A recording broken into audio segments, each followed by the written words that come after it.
안녕하세요. 핵심 뉴스만 전해드리는 지인입니다. 구독과 좋아요는 제작자에게 큰 힘이 됩니다. 즐거운 주말입니다. 에버그린 선사가 수에즈 운하를 막아버려서 정말 해운업계는 정신없이 흘러가고 있습니다. 이에 대한 문제가 빠르게 해결되지 않는다면 정말 해운업계 운임은 지속적으로 오르고 전 세계가 혼란에 빠지게 될 것이라고 예상됩니다. 물론 이런 최악의 상황은 일어나지를 않기를 바랄 뿐입니다. 게다가 삼성중공업이 컨테이너선을 20척 수주하는 쾌거를 거두면서 정말 조선업 호황이 본격적으로 오는 것 아닌가 하는 예상들도 계속 나오고 있습니다. 이제 본 얘기를 해보겠습니다. 오늘은 콘택트 관련 주식 가운데 정말 핵심 기업을 들고 왔습니다. 그럼 시작하겠습니다. 제가 항상 여러 주식과 기업을 얘기할 때 강조하는 것이 있습니다. 기업의 보도자료도 좋고 여러 기사들도 좋지만 가장 중요한 것은 산자부, 해수부, 환경부 등 정부의 부처들이 발표하는 자료에 기반해 앞으로의 산업을 예측해야 한다는 것입니다. 소부장을 키운다는 산자부의 자료, HMM을 전격적으로 지원하겠다는 해수부의 자료, 제철소의 브리더 문제에 대한 환경부의 자료 등 이런 자료들이 하나둘씩 쌓여가고 기사화되면서 기업의 행보는 점차 윤곽이 드러나게 됩니다. 제가 오늘 말씀드릴 자료는 산자부의 자료입니다. 산자부는 3월 25일 유통업체 매출이 전년 동기 대비 10% 증가했다고 밝혔습니다. 여기서 우리가 주목할 내용은 전체가 아니라 오프라인 유통업체가 14.3% 증가했다는 사실입니다.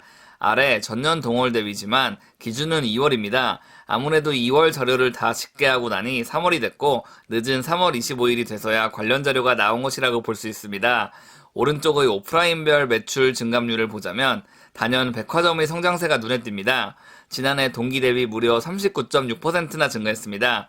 이는 본격적으로 코로나19 백신 접종, 사람들의 기대감 등이 반영돼 백화점 매출이 크게 늘었다는 것을 볼 수 있습니다. 오프라인 직계 업체를 보면 백화점 외에도 대형마트, 편의점, 슈퍼마켓 등이 있으나 저는 백화점을 강조하고 싶습니다. 특히 현대백화점과 신세계백화점을 유심히 보고 있습니다. 롯데백화점은 생략하겠습니다.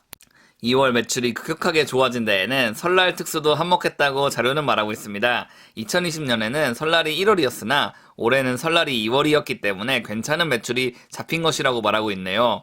하지만 이 같은 매출이 지속적으로 3월에도 이어진다면 분명 코로나는 이미 우리들의 마음속에서 사라졌고 본격적인 컨택트 관련 주식이 다시 도약할 때가 됐다고 볼 수 있습니다. 월별표를 보시면 정말 2월 오프라인의 매출 증감률이 높은 것을 확인하실 수 있습니다. 소비 심리가 회복됐다는 사실은 상품군별 매출에서도 확인하실 수 있습니다. 모든 상품군의 매출이 늘었으며 특히 매출 증가폭은 해외 유명 브랜드가 45.7%로 늘어났습니다.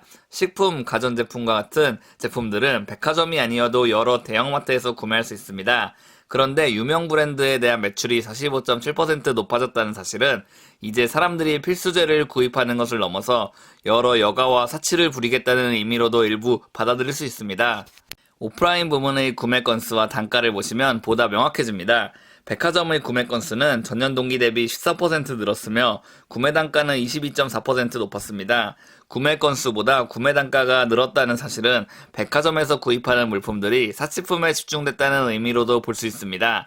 만약에 백화점에서 구매 단가보다 구매 건수 퍼센트가 더 크게 증가했다면 사람들은 자잘한 제품을 많이 샀다는 의미로도 볼 수 있는데 수치는 이와는 반대로 되고 있기 때문입니다.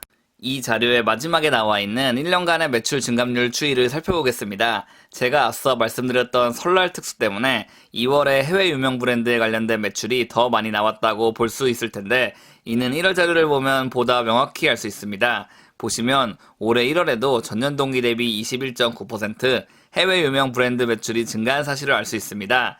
작년 1월에 설날이었다고 해서 작년에 더 매출이 높았던 것이 아니라는 말입니다.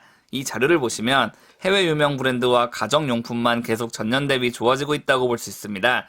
이는 결국 부익부 빈익빈이 가속화되고 있다는 의미로도 받아들일 수 있겠네요.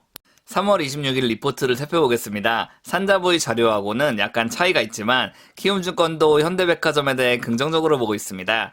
가전, 가구, 명품 수요 외에도 패션, 잡화 수요가 크게 반등하고 있다고 말했습니다.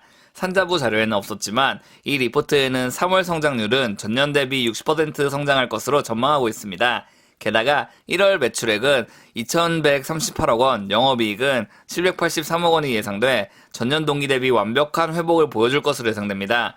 연 단위 매출액을 봐도 2021년, 2022년 계속 성장세가 전망되고 있기에 향후의 성장성이 기대되고 있습니다. 신세계도 긍정적입니다. 유진투자증권에 따르면 백화점 부문 성과는 전년 동기 대비 2월은 40% 실적 개선이 발생했으며 3월에는 약 50% 이상의 실적 개선이 기대되고 있습니다. 다만 신세계는 면세점 부문 사업도 포함하고 있어서 순수 백화점 사업만으로 주가가 움직일지는 미지수라고 볼 수 있습니다. 이 외에도 신세계는 SSG 지분 26.8%를 보유하고 있어서 꼭 콘택트라고 보기보다 전체적인 소비가 회복될 것으로 보신다면 이 주식도 나쁘지 않을 것으로 봅니다. 오늘은 콘택트 중에서도 대표적인 백화점에 대한 주식을 살펴봤습니다. 롯데백화점도 있으나 이는 반일 차원에서 다루지 않았습니다. 사실 컨택트 바람은 이미 미국에서 불고 있습니다. 미국의 크루즈선 주식은 꾸준히 오르고 있으며 델타 항공의 주식도 꾸준히 오르고 있기 때문입니다. 다만 미국은 기대감 때문에 오르는 것이고 제가 오늘 언급한 백화점 관련 주식은 명확한 자료가 뒷받침됐다고 생각합니다. 제가 준비한 소식은 여기까지입니다.